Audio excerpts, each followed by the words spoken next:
Hi అండి. Welcome to Vaishu vlogs. ఎలా ఉన్నారు మీరంతా? నేను కూడా చాలా బాగున్నానండి. ఈరోజు మురమళ్ళ భద్రకాళి సమేత వీరేశ్వర స్వామి దేవాలయానికి వచ్చామండి. మీ అందరికీ కూడా దర్శనం కలుగుతుందనే ఉద్దేశంతో ఈ టెంపుల్ ఎలా ఉంటుంది ఏంటి, ఇక్కడ విశేషాలు ఏంటి మీ అందరికీ తెలియజేయాలనే ఉద్దేశంతో ఈ వీడియో చేస్తున్నాను. ఇదైతే సుబ్రహ్మణ్యేశ్వర స్వామి దేవాలయం అండి. మురమళ్ళ స్టార్టింగ్ మనం ఆ గుడికి ఎంట్రన్స్లోనే సుబ్రహ్మణ్యేశ్వర స్వామి దేవాలయం ఉంటుంది. ఈ సుబ్బారాయ టెంపుల్ కూడా చాలా ఫేమస్ అండి.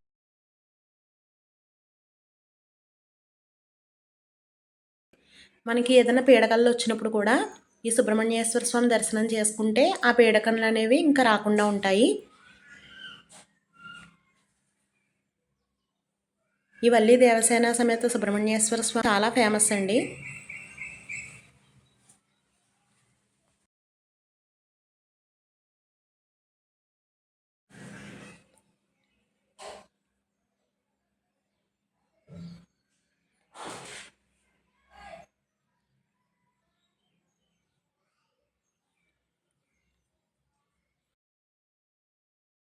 సుబ్రహ్మణ్యేశ్వర స్వామి గుడి దగ్గర నుంచి కొంచెం ఫ్రంట్కి వచ్చేసరికి ఇక్కడ బుకింగ్ కౌంటర్ ఉంటుందండి. రైట్ సైడ్ అక్కడ మనం కళ్యాణం బుక్ చేసుకోవచ్చు, టికెట్స్ అన్ని బుక్ చేసుకోవచ్చు. ఇది గోపురం అండి.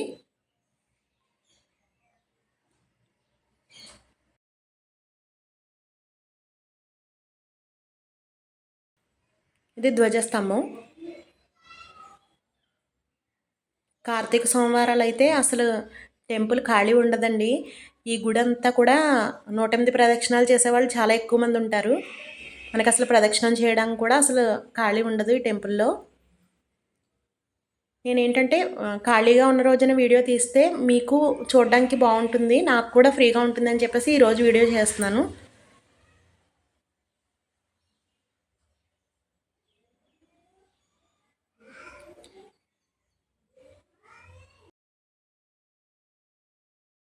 ఈ దేవాలయం ప్రతిరోజు కూడా కళ్యాణం జరుగుతుందండి. ఆ కళ్యాణమే ఇక్కడ ప్రత్యేకత. ఎవరైనా పెళ్ళి కానివారు, సంతానం లేనివారు ఉంటే ఇక్కడ కళ్యాణం చేయించుకుంటే తొందరగా వివాహం జరుగుతుంది, సంతానం కూడా కలుగుతుందని చెప్పేసి ఇక్కడ నిదర్శనం అండి. వివాహం కోసం, సంతానం కోసం మాత్రమే కాదండి, మనకి ఏ కోరికలు ఉన్నా కూడా ఇక్కడ మనం అనుకుని కళ్యాణం చేయించుకుంటే ఆ కోరికలన్నీ కూడా నెరవేరుతాయండి. మీకు కనిపిస్తున్నది చండీశ్వర స్వామి దేవాలయం అండి. ఇవి నవగ్రహాలు.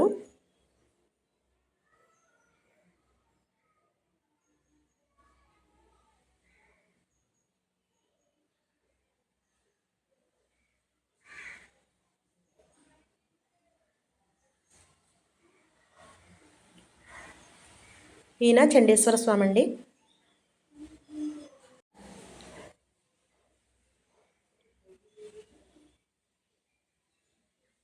మనకి లెఫ్ట్ సైడ్ కనిపిస్తున్న దేవాలయం లక్ష్మీ నరసింహస్వామి అండి.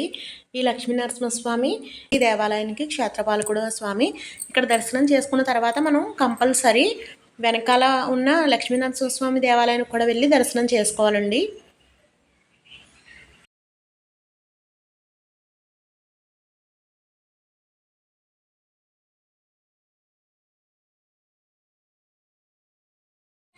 ఇది స్వామివారి స్థల పురాణం అండి.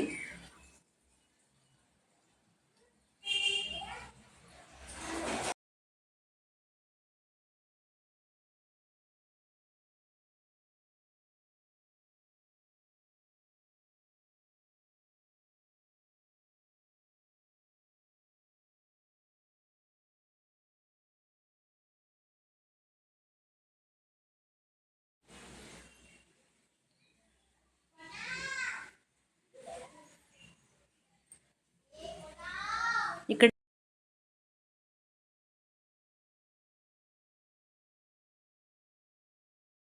ఇక్కడ లెఫ్ట్ సైడ్ కళ్యాణ మండపం కనిపిస్తుంది కదా మనకి. ఇలా ప్రదక్షిణం చేస్తుంటే లెఫ్ట్ సైడ్ అక్కడే కళ్యాణం చేస్తారండి స్వామివారికి.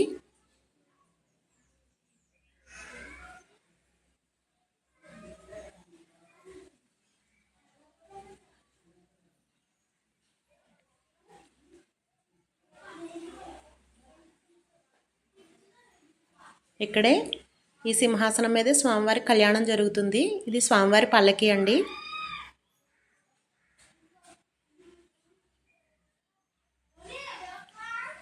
ఆ కళ్యాణ మండపంలో స్వామివారికి ఎదురుగా భక్తులందరికీ కూడా తివాచీలు వేసి కూర్చోమంటారు. కూడా వచ్చిన వారికి మాత్రం ఇలా చైర్స్ అరేంజ్ చేశారండి. చైర్స్లో కూర్చొని చూడాలి.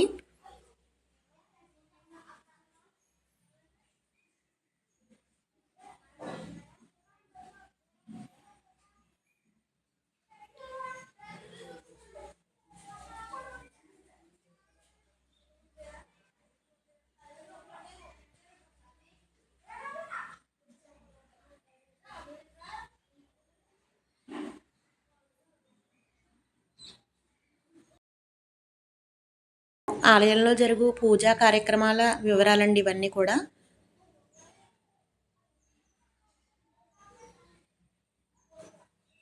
స్వామివారికి బ్రహ్మోత్సవాలు కూడా చేస్తారండి. లక్షపత్రి పూజ, లక్ష రుద్రాక్షల పూజ కూడా జరుగుతుంది. ఇక్కడ గోపూజ, రుద్రహోమం, చండీ హోమం అన్నీ కూడా జరుగుతాయండి.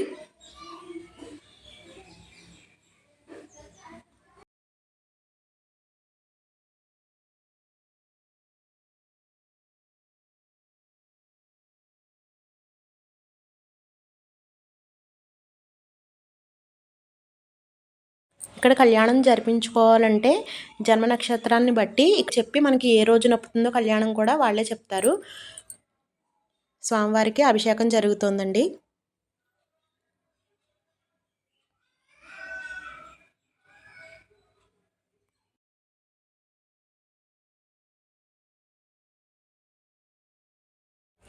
ఇది స్వామివారి నిజరూప దర్శనం అండి. బ్రహ్మోత్సవాల్లో స్వామివారి అలంకారం. బ్రహ్మోత్సవాల్లో ఉత్సవమూర్తుల అలంకారం.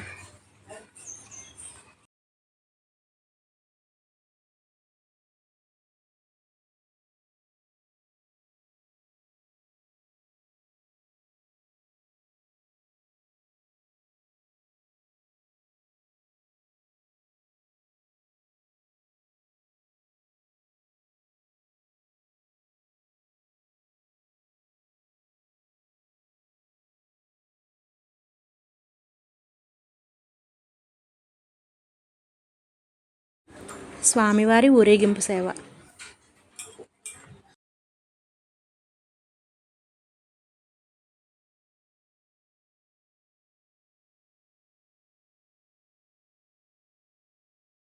ఈ వీడియో కనుక మీకు నచ్చినట్టయితే లైక్ చేయండి, షేర్ చేయండి, మా ఛానల్ని సబ్స్క్రైబ్ చేసుకోండి.